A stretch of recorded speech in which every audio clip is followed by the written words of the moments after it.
제29장.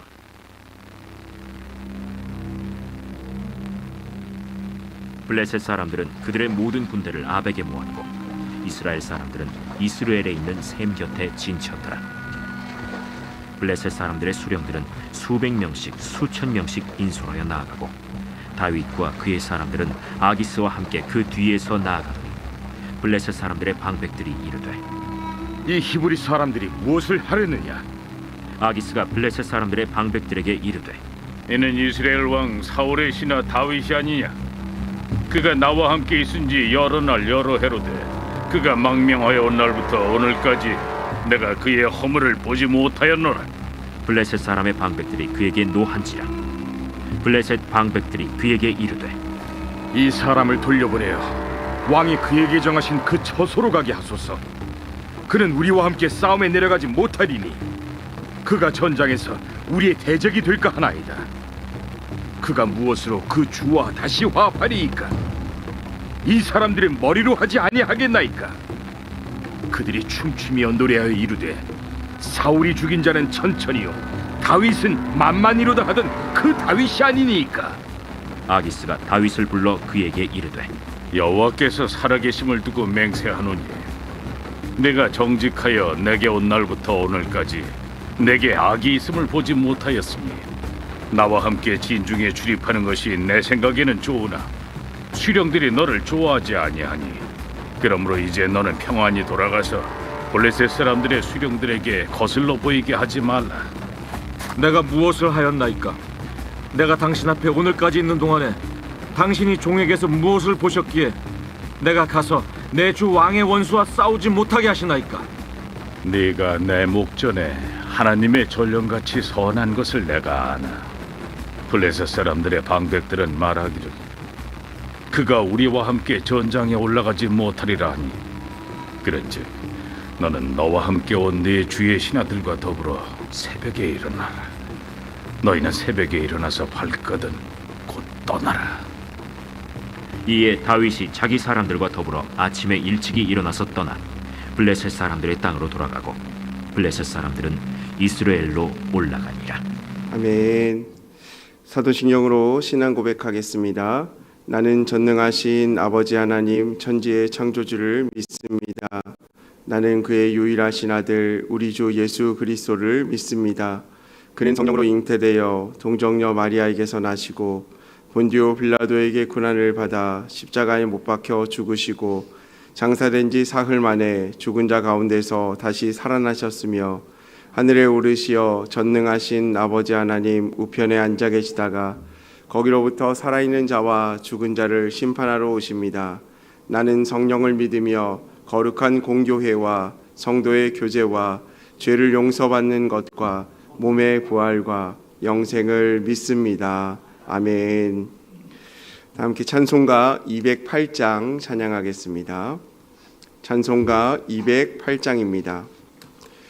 내 주의 나라와 주 계신 성전과 피 흘려 사신 교회를 늘 사랑합니다. 내 주의 교회에는 저건성과 같아서 눈동자같이 하께서 늘 보호하실 이 교회 위하여 누군물과 기도로 내 생명 다하기까지 늘 봉사합니다. 성도의 교제와 교회의 위로와 그 주와 맺은 언약을 늘 기뻐합니다. 하늘의 영광과 베푸시는 은혜가 진리와 함께 영원히 시온에게 넘치네. 아멘.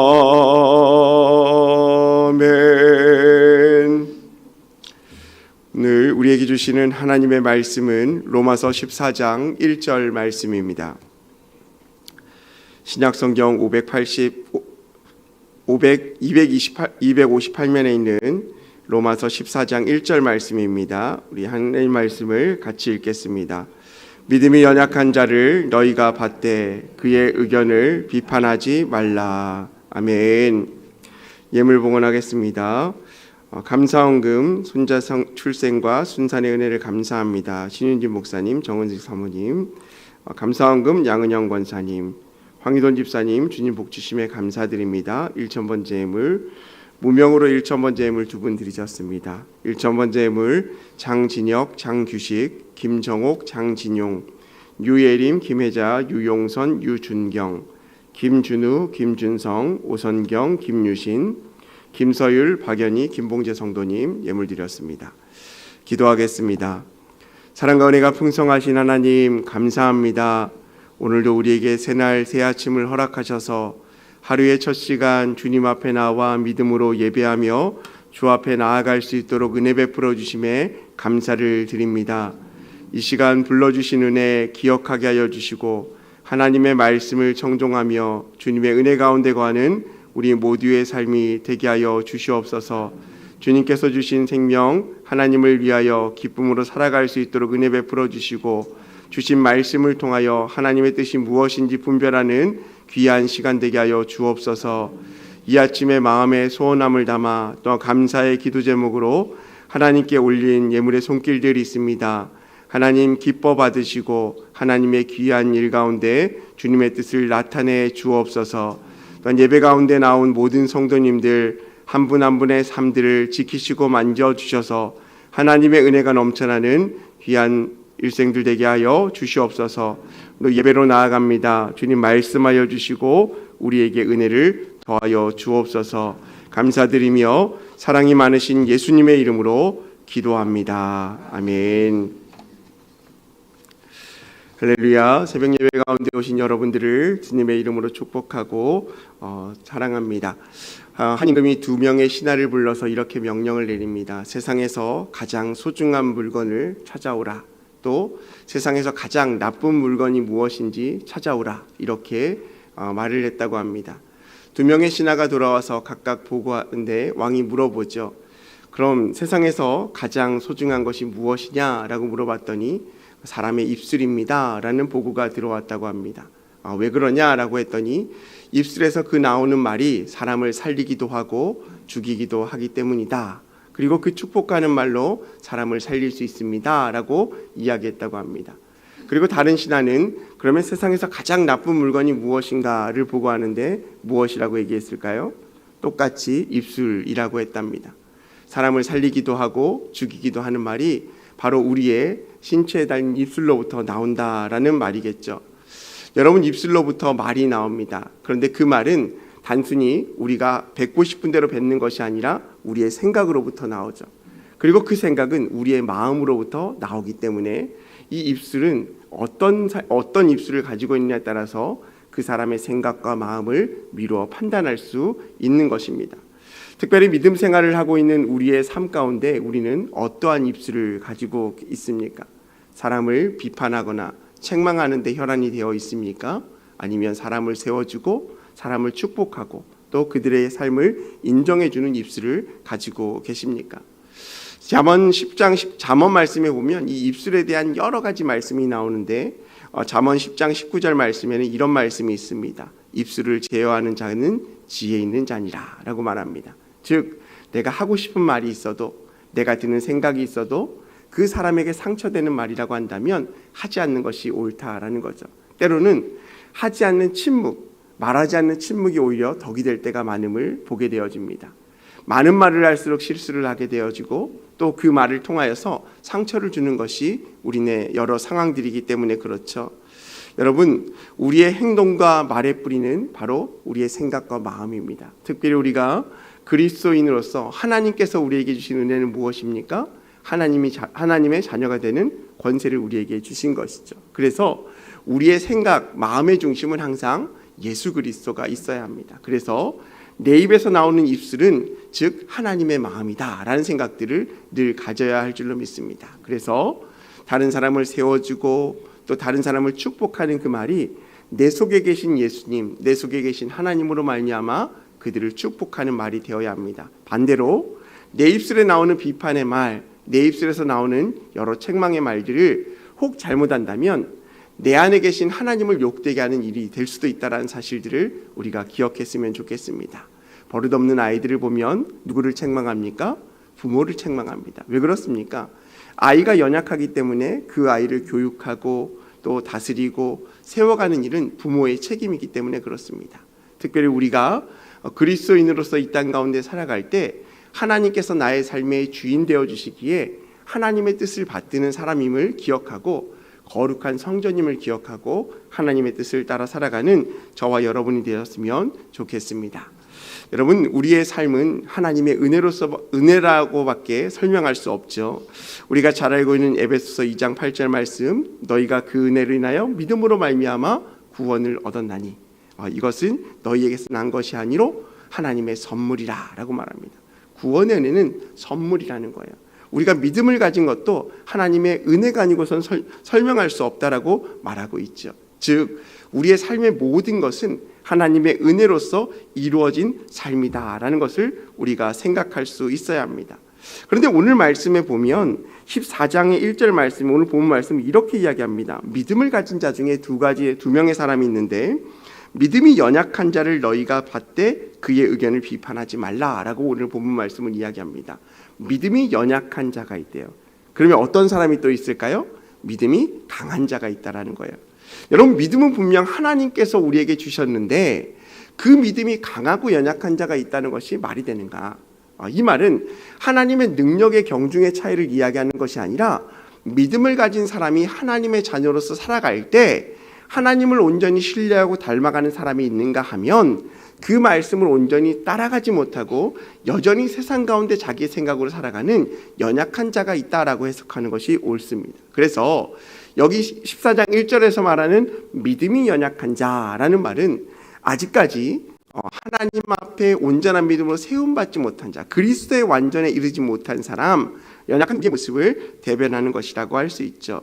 여러분, 때로는 우리가 삶을 살아가면서 하나님의 뜻을 알긴 알지만 그 뜻대로 살아가는 것이 참 힘듭니다. 왜 그렇습니까? 그렇게 살아가면 안 된다라고 생각해요. 왜냐하면 그렇게 살아가면 세상 가운데 잘 살 수 없다라고 생각해요. 좀 강단도 있고 좀 욕심도 있고 또 때로는 이기적인 사람이 세상을 잘 살아가는 것처럼 생각하기 때문에 그렇습니다. 그러나 분명한 것은 하나님의 자녀로 이 땅 가운데 살아간다라는 것은 우리가 하나님을 의지하고 하나님의 뜻을 쫓아 살아간다라는 것을 우리가 기억할 수 있어야 한다라는 것입니다. 오늘 로마서 14장 1절 말씀을 통하여서 바울 사도가 로마 교인에게 하고 싶은 말이 무엇일까요? 우리의 믿음의 형제들 가운데도 연약한 자가 있고 믿음이 강한 자가 있는데 그 연약한 자들을 어떻게 하라고 하는 겁니까? 오늘 보니까 너희가 받되 그 의견을 비판하지 말라는 거예요. 연약한 자가 있지만 그들을 세워주고 그들을 비판하지 말고 입술의 열매를 맺어가라는 거예요. 여러분, 여기서 연약한 자를 너희가 받되라는 말은 상대방의 잘못을 비판하는 마음이 없이 진심으로 환영한다라는 겁니다. 무슨 말입니까? 그 상대방 연약한 자들을 받는다는 말은 마음으로 품는다라는 거예요. 교회 안에도요, 믿음이 강한 사람이 있고 연약한 자가 있어요. 믿음을 우리가 이제 세워가기 때문에 하나님의 자녀로 구원의 은혜는 받았지만 예수님의 뜻을 알아가고 닮아가는 그 과정 속에 우리가 있다라는 거예요. 그러니까 연약한 지체도 있고 믿음이 굳건한 지체도 있다라는 거예요. 그런데 우리가 보면서 항상 느끼는 것이 무엇입니까? 판단한다라는 거예요. 저 사람은 왜 저렇게 행동하지? 교회 다니는 사람이 왜 저러지? 집사쯤 됐으면 이렇게 해야 되는 거 아니야? 권사님인데 왜 그럴까? 때론 장로님, 목사님인데 왜 저렇게 얘기하지? 라는 생각들을 우리가 한다라는 거예요. 사실은 그 판단의 기준은 누가 해야 된다라는 거죠? 내 안에 계신 하나님이 해야 되는 거예요. 그리고 하나님의 마음은 그럼 어떤 마음일까요? 그들에 대해서 저들의 잘못에 책망하기라는 원하실까요? 아니요. 그들을 품어주기 원하세요. 우리가 요한복음에 우리가 그 탕자의 이야기를 알고 있지 않습니까? 탕자가 허랑방탕한 생활을 하고 돌아왔을 때 아버지가 그들을 책망합니까? 아니면 안아줍니까? 안아줘요. 근데 집안에 있는 탕자는 그 동생을 비판하죠. 하지만 아버지의 마음은 어떻습니까? 그가 아버지의 뜻을 거스리고 세상 가운데 허랑방탕하게 살아왔어도 아버지의 마음 어디인가 돌아와서 아버지의 품에 안긴 그 자체가 은혜라는 거예요. 여러분, 하나님의 마음은요, 우리를 버리기 위하고 우리를 책망하기 위함이 아니라 언제나 우리를 따뜻하게 안아주시고 우리를 품어주시는 그 마음이 하나님의 마음이다라는 거예요. 그런 의미라면 우리가 이 교회 공동체 안에서 연약한 자들을 대하는 자세는 그들을 책망하고 비판하고 그들을 다그치는 것이 아니라 그럼에도 불구하고 연약할 수 있어. 저 사람이 연약함을 내 사랑으로 품어야지. 내 안에 있는 하나님의 사랑으로 예수님의 사랑으로 그를 품어줘야지 라는 마음을 우리가 가질 수 있어야 된다는 거예요. 왜 그렇습니까? 누구나 어려움을 당할 수 있기 때문에 그래요. 어려움 없는 사람은 다 아무도 없어요. 지금의 은혜로운 삶이 있기 전에 얼마나 우리의 마음 가운데 많은 어려움이 있었습니까? 그래서 우리가 첫 번째로 생각할 건 사람들은 누구나 다 어려움을 당한다는 거예요. 그리고 연약한 사람이라 할지라도 그 안에 하나님이 계시기 때문에 그 존재 안에도 하나님의 뜻이 있다는 생각들을 우리가 해야 된다는 거예요. 또 하나는 우리 모두는 하나님께 부름받은 동일한 하나님의 자녀다라는 거예요. 아버지에게 집안에서 말 잘 듣는 큰아들과 허랑방탕한 생활을 하고 돌아온 둘째 아들이 동일한 사랑으로 보여지는 것처럼 하나님 안에는 연약한 우리나 강한 믿음을 가진 사람이나 똑같은 하나님의 자녀다라는 거예요. 하나님의 마음은 우리의 마음 가운데 하나님을 닮아가고 하나님의 뜻을 세워가는 것에 목적이 있다라는 사실이에요. 그렇기 때문에 우리가 하나님의 마음으로 연약한 자들을 비판하지 않고 받아들여야 돼요. 우리의 마음으로 받는다는 것은 뭐라고 했습니까? 상대방의 마음을 비판하는 것이 아니라 진심으로 환영한다라고 이야기했습니다. 여러분, 그렇습니다. 그리고 또 어떻게 말하고 있습니까? 그 의심하는 바를 그 의견에 비판하지 말라라고 얘기해요. 너희가 받아라 라고 이야기하고 그의 의견을 비판하지 말아라고 이야기합니다. 연약한 자들의 의견을 비판하지 말라라고 이야기한다라는 것입니다. 무엇은 말씀입니까? 생각이 다릅니다. 그리고 상황이 다릅니다.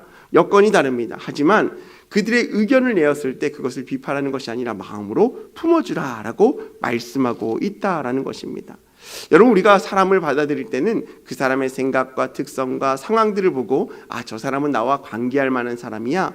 저 사람은 이런 성격을 갖고 있기 때문에 이런 생각을 갖고 있기 때문에 나와 적대시할 사람이야 라고 우리는 흔히 생각합니다. 하지만 하나님의 마음으로 우리는 하나님의 사랑으로 품을 수 있는 관계가 되어야 한다라는 것입니다.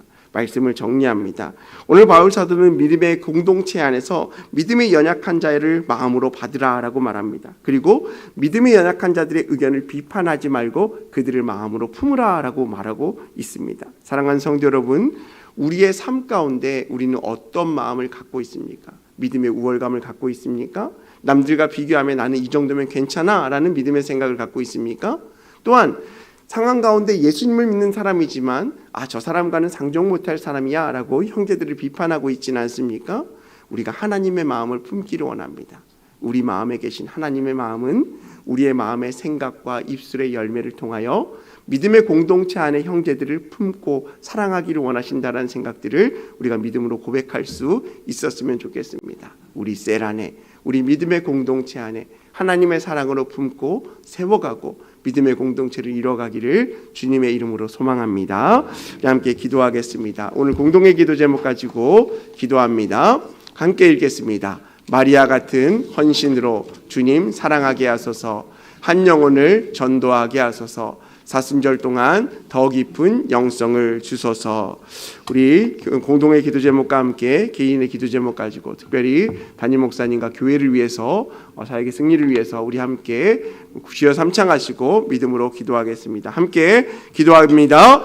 주여, 주여, 주여. 할렐루야. 사랑과 은혜가 풍성하신 하나님 아버지 감사합니다. 오늘도 우리에게 귀한 생명을 허락하여 주셔서 하나님의 전에 나와 믿음으로 기도하며 하나님의 말씀에 귀 기울이게 하심을 감사합니다.